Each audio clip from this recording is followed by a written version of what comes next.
जाजरकोटमा कहिले गर्नु सँगसँगै गर्नु 1 महिना अगाडि त 1 महिना उता को बसिरहनु भएको जाजरकोटमा सुर्खेतमा त कसले हेर्नु हो पनि धेरै हुनुहुन्छ उहाँ कस्तो प्रक्रियाले चलाइराख्नु भएको छ उहाँ सरकारी भवनहरू छ के छ नै सरकारी सबै प्राइभेट उता मेरो घरमा हो यार सुर्खेत तपाईँकै घरमा राख्नु भएको छ अरू चाहिँ छैन अहिले चाहिँ अब हाम्रो चाहिँ अलिकति गाह्रै छ कि 3 ठाउँमा चाहिँ अलिकति सञ्चालन गर्दाखेरि अलि त्यही त ती 3 ठाउँमा अब खासमा यो गर्नुपर्ने यहीँका मान्छेले हो नि त है सबैभन्दा अझ यहीँका मान्छेले यो हामीले गर्न सकेनौँ भने तपाईँहरूले गर्छौँ भनेर आउनु भएको छ भने हातेमालो गरेर अगाडि बढ्ने यहीँकाले हो हुन चाहिँ अब अरू अब तपाईँ अध्यक्ष हुनुभएछ अब अरू समितिमा को हुनुहुन्छ यहाँका मान्छेहरू कोही हुनुहुन्न अहिलेसम्म कोही पत्रकारहरू यताउता अनि यता सहयोग के गर्न सकिन्छ कसो गर्न सकिन्छ मिडियाकर्मीहरू केही बोलाउनु भएको छैन अस्ति आउनु भएको छ हाम्रो चाहिँ देवकुमार छ त्यसपछि गएर एकजना अर्को को आउनु भएको देवेन्द्र महतरा त्यसपछि गएर बलेन्द्र आउनु भएको थियो 4-5 केही सहयोग उठिरहेको छ उहाँहरूले केही गरेदेखि त्यो अलिकति पहल गरिसकेपछि अलिअलि भइरहेको छ राम्रो अब यहाँ हामीले चाहिँ के छ भने यहाँको मान्छेलाई चाहिँ हामी मागी लाउँदाखेरि पनि एउटा समिति बनाऊँ भन्ने त्यहाँ चाहिँ गर्न सकिएन अहिले पनि अब समिति त चाहिन्छ फेरि होइन किनभने जिल्लामा चाहिँ एउटा समिति बनाएपछि अलिकति सहजीकरण हुन्छ कि समितिमा केही नभए 7-8 जना जति राखिदिएको भए अलिकति सहजीकरण हुन्थ्यो कि भन्ने हो 2-3 जना यही जिल्लाका कोही समितिमा बसेर अलिकति त्यो गर्नुभयो भने तपाईँलाई पनि ती 3 ठाउँ यताउता निस्किन पनि सजिलो हुन्थ्यो उताको लागि उता जिम्मा दिएर हिँड्न पनि सजिलो हुन्थ्यो कि त्यो त हो त अब यहाँका भए पनि मैले खासमा मागेमा आएर अलिकति चासो देखा जस्तो कोहीलाई देखेन अलिकति त्यो लालबहादुर बाजेले गर्नुभयो अनि उहाँ पनि 2-4 दिन आउनु भएको थियो उहाँलाई नै देखाएको थिएँ मैले पनि अनि उहाँ फेरि सदस्यमा हुनुहुँदैछ तर पनि अलिअलि त्यो गर्नुभएको थियो अरू त खासै देखिनु भएन यस्तो कुराहरूमा अघि पछि हप्तामा 1-2 चोटि के छ कस्तो छ सबै बुझबाझ पार्ने खालको मान्छे भएपछि हुने हो अब हामीलाई त टाइमै हुँदैन झन् अलिकति टाइम हुने खालका अलिकति बुढापाखा मान्छेहरू अलि टाइम दिन सक्ने खालका हुन्छ नि अब अरू केही नगरेर भयो भने यसमै भए पनि लागि पर्नुपर्छ सेवा गरी बस्छौँ भन्ने खालका मान्छेहरू राख्नु पऱ्यो एजेड मान्छेहरू 5-7 जना भइदियो भने जस्तो लालबहादुर बाजे जस्तै टाइपका मान्छेहरू भइदिनु भयो बुझ्ने खालको मान्छे भइदिनु भयो भने 5-7 जना मान्छेहरूले टाइम दिन सक्नुभयो भने धेरै राम्रो हुन्थ्यो अनि अब भाडा नै कति तिर्नुहुन्छ अरे यसको 25,000 पानी बत्ती गर्दा 30-32,000 गइहाल्छ कतिमा पढ्छौ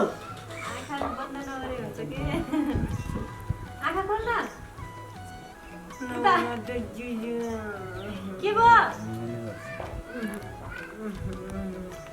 अनि तपाईँहरूको घर कहाँ हो बुवाहरूको बुवा कहाँ हो तपाईँहरूको घर सल्यान हो छोराछोरी छैनन् इन्डियातिर छन् छोरा कहाँ छन् छोरा तपाईँको छोरा छन् नि तपाईँको छोरा छन् नि छन् कहाँ छन् छोरा केही फोन गर्ने बालाई भेट्न आउने गर्छन् कि नै गर्दैनन्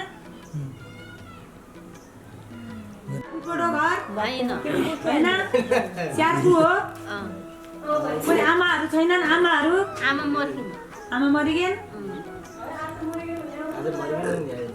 अनि अरू दिदी दाई भाइ छैनन् चिन्दैन कहाँ बस्नुहुन्थ्यो यहाँ आउनुभन्दा अगाडि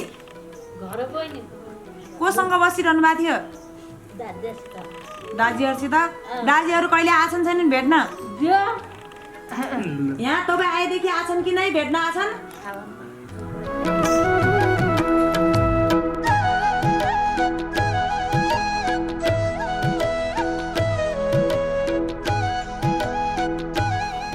सकिने रहेछ मैले मेरो त मेरो माध्यमबाट तपाईँहरूलाई गर्न सक्ने सहयोग गर्नेछु अनि तपाईँहरूका छोराछोरीले छोरे तपाईँका कोही भएकाले पनि छोराछोरीले छोरे भने पनि हामी तपाईँहरूका छोराछोरी बनिदिनेछौँ है यस्तो अवस्थामा आफ्नै साक्षीकै छन् जेवा छन् अनि छोराछोरी छन् भने कसैले यस्तो ठाउँमा ल्याएर छोड्नु नपरोस् तपाईँहरूलाई कोहीले न कोहीले छोडेको भएर यहाँ उहाँहरूले सहयोगी दिनुभएको छ तपाईँहरूका प्रत्येकका घरमा गएर सायद तानेर सरले ल्याउनु भएको छैन है तपाईँहरू बेवारिसै भएर तपाईँहरूलाई यत्तिकै छोडिदिएको कारणले अनि यस्ता ठाउँमा मान्छे बिचल्ली परेको छ है अनि के गर्ने हो भन्दा भएर ल्याएर उठाएर ल्याउनु भयो तपाईँहरूलाई आफ्ना आमा बुवाले आफ्ना छोराछोरीले हेर्नु भएको थियो भने यसरी तपाईँहरूलाई उठाएर ल्याउनु हुँदैन थियो नत्र ल्याउने भए त हामीलाई ल्याउनु थियो त ल्याउनु भएन नि हाम्रा त छोराछोरीले हेरेका छन् आमा बुवाले हेरेका छन् हामीले अरूलाई हेरेका छौँ त्यही भएर तपाईँहरूलाई कोहीले हेरेनन् हुने त रहेछन् कोही न कोही त रहेछन् तर आफ्ना आफन्तहरूले हेरेनन् नहेरिसकेपछि तपाईँहरूका भगवान् हुनुभयो यहाँहरूले हेर्नुभयो तपाईँहरूलाई यस्तो जाडोमा अहिले बस्ने ठाउँै नभए कहाँ जाने हुन्थ्यो मान्छे मरिदिन्थ्यो कि नै बाहिरै कखटेर मर्ने हुन्थ्यो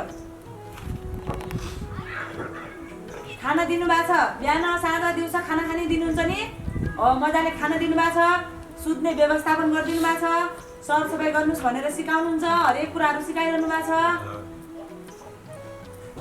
तपाईँ त्यहाँ बस्नु त्यहाँ आमा त्यहाँ बस्नु त्यहाँ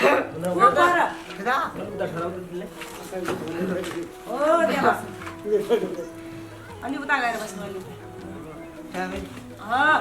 भैमा बस्नु न त यहाँ धुलो छ है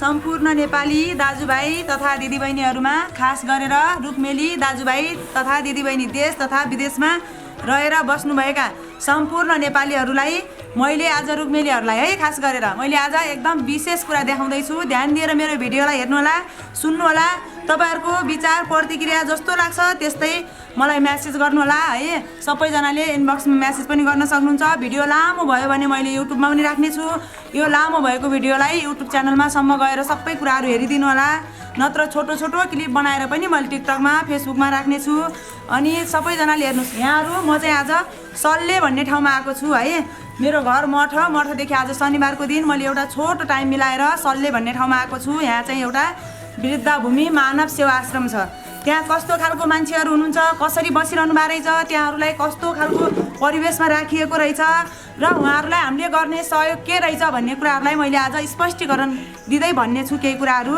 ध्यान दिएर हेरिदिनु होला सुनिदिनु होला उहाँहरू 13 जना हुनुहुन्छ यो तेस्रो शाखा हो हाम्रो सरले चाहिँ 3वटा शाखा खोल्नु भएको छ एउटा सुर्खेतमा खोल्नु भएको छ एउटा जाजरकोटमा खोल्नु भएको छ भने एउटा हाम्रो रुकुममा खोल्नु भएको छ उहाँले कुनै मैले उहाँसँग धेरै कुराहरू गरेको छु उहाँले आफ्नो व्यक्तिगत कुनै स्वार्थका लागि गर्नुभएको छैन स्वार्थी हुँ भनेपछि बरु हामी नै हुँ उहाँ चाहिँ हुनुहुन्न एकदमै क्लियर कुरा मैले देखेँ किनकि उहाँहरूलाई मैले सबैलाई स्पष्टीकरण सोधेको छु कसैका छोरा पनि छन् कसैका बाउ पनि छन् कसैका आफन्तहरू पनि छन् तर पनि उहाँहरू किन यहाँ आउनु परेको छ त उहाँहरूले आफै राखिदिएको भए हुन्थ्यो त आफन्तहरूले नै उहाँलाई सबै यहाँ पाउने सेवा सुविधा लाउने खाने सबै कुरा हुँ सम्पन्न भएपछि यहाँ किन आउनु पर्थ्यो कसैको मानसिक अवस्था कमजोर भएर आउनु भएको छ कसै अलिअलि हात खुट्टाको यस्तो छ अवस्था यहाँ उठ्न सक्नुहुन्न यस्तो भएको अवस्थामा आफ्नो मान्छेहरूले छोड्नु भएको छ तर उहाँले सहारा दिनुभएको छ किनकि यो सहारा विहीनलाई पनि हामीले सहारा दिएका छौँ तर घर आफ्नो होइन अर्काको घरमा सहारा दिएका छौँ यो घरको भाडा तिर्न हम्मे परिरहेको छ अनि हाम्रो सरकारले यो हेर्नु भएको छैन यो सत्य कुरा गर्छु कसैले मलाई मार्नुहोस् गाली गरे गर्नुहोस् न त स्थानीय सरकारको केही ध्यान गएको छ न अन्य कुनै सरकारको गएको छ अरू त किन भनेर झन् अब अरू सरकारको त कुनै नगरौँ तर पनि उहाँले जे जस्तो हुन्छ आर्थिक अवस्था के अरे यताउता बोटलेर कसैलाई सहयोग मागेर हात थापेर जे जस्तो गरेर भए पनि उहाँहरूलाई अहिलेसम्म बिचल्लीमा पार्नु भएको छैन है। जस्तो तसो आफूले जे खानु भएको उहाँहरूलाई पनि त्यही खुवाएर राख्नु भएको छ। यति मात्रै होइन, ती 3 जना स्टाफ हुनुहुन्छ, उहाँहरूलाई दिनलाई अहिले कुनै पनि सरकारबाट तलब सलब आउँदैन। उहाँहरूलाई दिने तलब पनि उहाँले व्यवस्थापन गर्न सक्नु भएको छैन के। अरू बस्ने ठाउँको त कुरै छैन, 25,000 घरको भाडा तिर्नु परेको छ। यो भिडियो मुख्य गरी किन बनाइरहेको छु भने देश तथा विदेशमा हुनुभएका सम्पूर्ण रुक्मेली दाजुभाइ दिदीबहिनीहरूले के सुनिदिनु होला भने यो घर उहाँहरूलाई व्यवस्थापन गर्नलाई एउटा घर बनाउनु पर्ने भयो, भवन निर्माण गर्नुपर्ने भयो। या त सरकारले भवन बनाउने ठाउँ छुट्याइदिन्छ र भवन बनाइदिन्छौँ हामीले भन्ने कुराहरूसम्म जान्छ भने पनि ठिक छ, सरकार प्लिज यति गरिदिनु होला। यदि सक्नुहुन्न भने पनि हामी दाजुभाइ दिदीबहिनीहरू मिलेर थोरै मात्रै भए पनि जति सक्छौँ त्यति कलेक्सन गरेर हामीले कतिसम्म सहयोग उठाउन सक्छौँ। त मैले कुनै व्यक्तिगत पनि होइन, उहाँको आश्रमको खाता नम्बर पनि राखिदिने छु।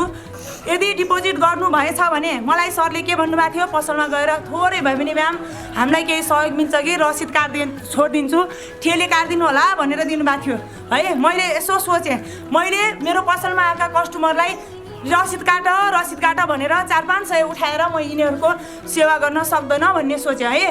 त्यही भएर मैले यो आज रसिद देखाइरहेको छु। मैले यही भिडियोबाट पनि देखाउने छु तपाईँलाई र रसिद पनि देखाएको छु। प्रत्येक व्यक्तिले या त मेरो टिकटकमा मैले पैसा राखेँ है भनेर क्युआर गरेको फोटो र स्क्रिनसट गरेर पठाउनु भयो फेसबुकमा या टिकटकमा या युट्युबमा, जुनमा पठाउनुहुन्छ तपाईँहरूले त्यो व्यक्तिको नाम ठेगाना उहाँको फोटो सहित मैले चाहिँ यतिजनाबाट यति पैसा कलेक्सन भयो है भनेर एक 5 रुपियाँ 5 पैसासम्मको हिसाब गरेर देखाइदिने छु। उहाँहरूले पनि यो पैसा कहाँ गयो र के गर्नुभयो, पैसा उठ्यो छ, यदि यहाँहरूलाई व्यवस्थापन गर्ने खालको पैसा हामीले उठाउन सकेछौँ र व्यवस्थापन सरकारले नगरे पनि हामीले नै सरकार बनेर गरेछौँ, हामी नै भगवान् बनेर गरेछौँ भने तर त्यो पैसाको पाइ हिसाब पनि देखाउनेछौँ। किनकि सरकारले गर्नुपर्ने काम हामीले गर्नुपर्ने भएको छ। यहाँका धेरैजनाका छोराछोरी हुनुहुन्छ, मैले धेरैजनालाई सोधिसकेँ, धेरैजनाका बुवा आमा हुनुहुन्छ, तर पनि किन बिचल्ली हुनुभएको छ त? यसरी आश्रममा आइन बस्नु परेको छ नि त यहाँहरू। उहाँहरूले आफै लगेर उहाँहरूलाई आश्रय दिनु पर्थ्यो भने आश्रम बनाउनु पर्दैन थियो, तर पनि घाँस भाँस कपासको आवश्यकता पर्यो यहाँहरूलाई। त्यही भएर लाउनलाई, खानलाई र बस्नलाई बास त चाहियो। सबभन्दा पहिला 25,000 रुपियाँ कसैले पनि आफ्नो बोझाबाट राखेर प्रत्येक महिनाको त्यो तिरेर उहाँहरूलाई राख्न सक्दैनन्। उहाँको पनि अवस्था त्यस्तै छ, मैले देखिसकेँ। ती 3 ठाउँको अन्य ठाउँमा पनि अब सरकारले हेरेको छ सर, अन्य ठाउँमा यस्तै गर्दै हेरिरहनु भएको रहेछ। अब उहाँको स्थानीयहरूले जनताहरूले अब के गरेर उठाइरहनु भएको छ। अब मैले भन्न चाहन्छु सबभन्दा त प्लिज स्थानीय सरकारले के गरिदिनु होला भने अरू केही नभए पनि बस्ने व्यवस्थाको उहाँहरूले गर्न सक्नुभयो, सबैबाट कलेक्सन उठ्यो भने गर्न सक्नुहुन्छ। तर कसैको बुवा आमाको पुण्यतिथि परेको छ, केही परेको छ, यताउतामा ल्याइदिएर खुवाउनुहुन्छ, त्यो पनि हुन्छ। तर पनि भएका स्टाफलाई चाहिँ सरकारबाट कति हुन्छ तलबसम्म छुट्याइदिने व्यवस्था गरिदिनु होला।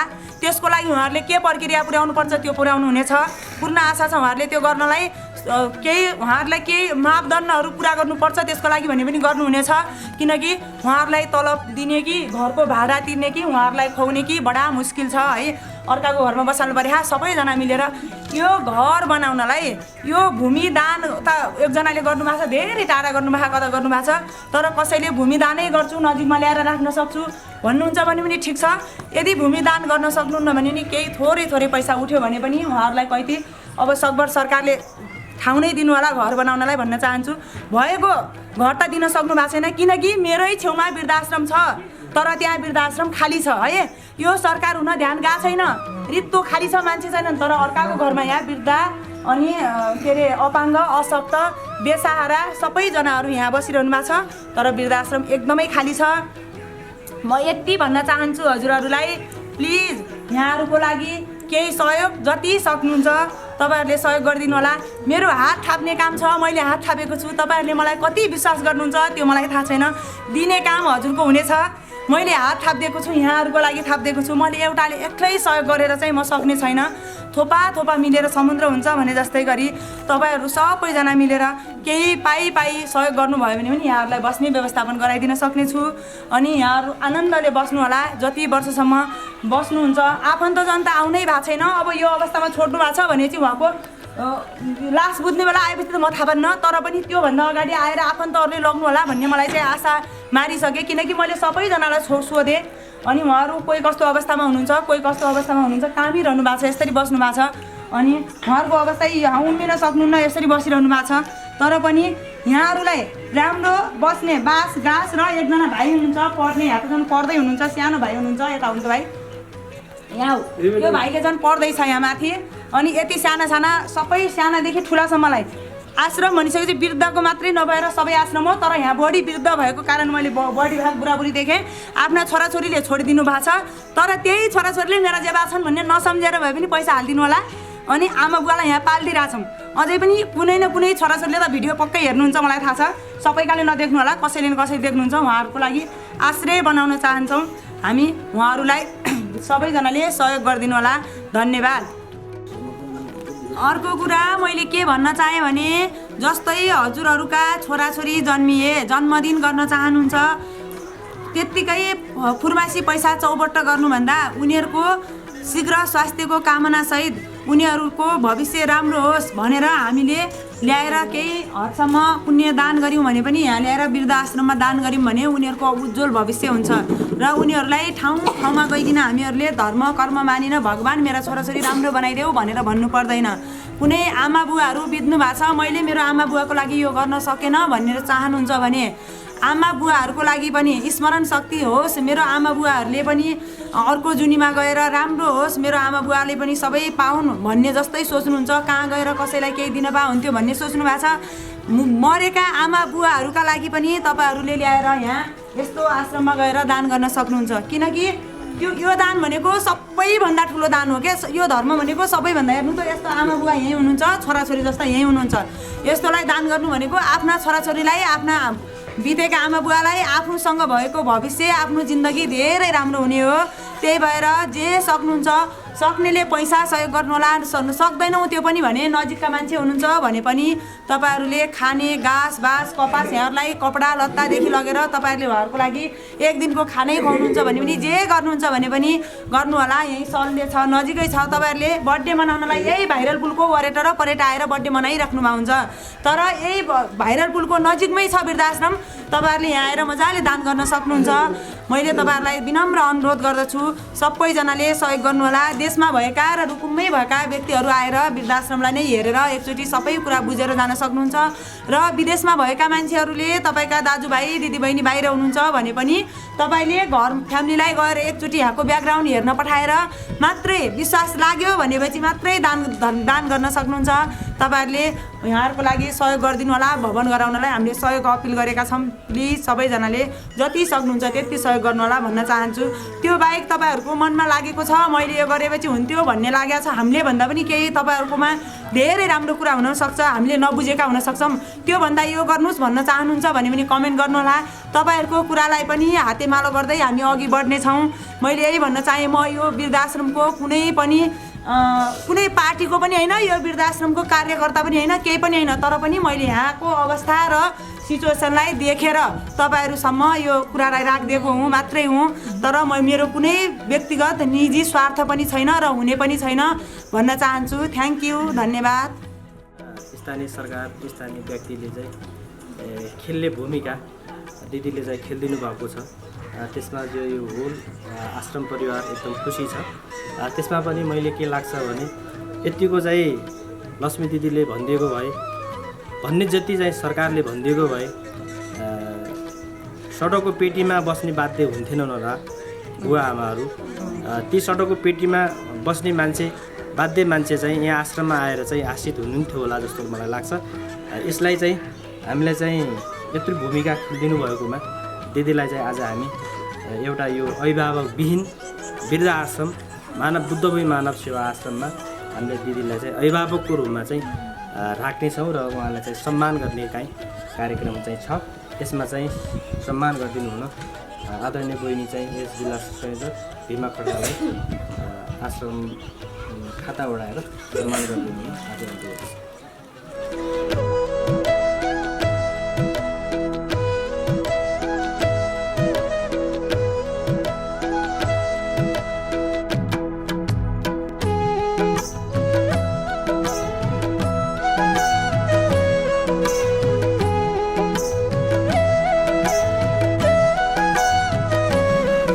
त्यसै गरी चाहिँ अब फेरि प्रमाणपत्र पनि जोइनिङहरू चाहिँ हस्तान्तरण गर्छ।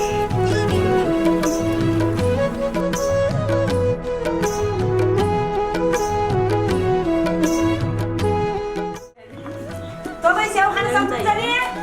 सक्नुहुन्छ? मजाले पखालिदिएको छ है?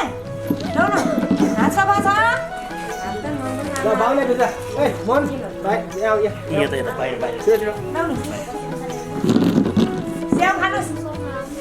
छिटो हो। ल्याउनु बा। खाने हो यी?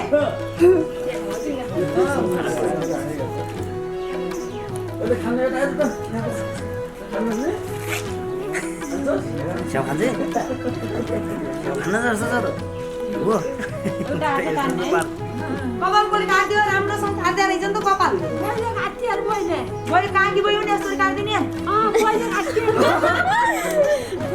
काट्दिने यिनी हो यिनी भयो यिनी काट्दियो नि मैले राम्रो काट्दै रहेछन् क्या राम्रो बनाइदिएको छन् टुक्रा पर्दैन यस्तो बनाएपछि नि पर्दैन